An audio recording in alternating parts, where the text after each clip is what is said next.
তো ঈদ শব্দটা শুনলেই কেমন যেন একটা আনন্দ আনন্দ ভাব চলে আসে আর কি। ঈদ মানে আনন্দ, ঈদ মানে খুশি, ঈদ মানে শুভেচ্ছা বিনিময়, ঈদ মানে বন্ধুদের সাথে বেড়াতে যাওয়া, আত্মীয়দের সাথে যোগাযোগ করা, এই বিষয়গুলো একেবারে জড়িত। আসলে ঈদ শব্দটির দুইটি অর্থ হয়ে থাকে।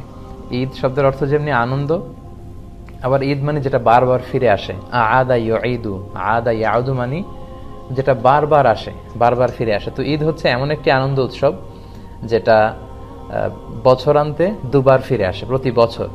এবং বিশেষ করে ঈদুল ফিতরের বিষয়টা কিন্তু খুব বেশি আনন্দ ঘন, কারণ এটার জন্য আমরা একদিন, 2 দিন, 3 দিন করতে করতে প্রায় 29 বা 30টি দিন পর্যন্ত অপেক্ষা করি।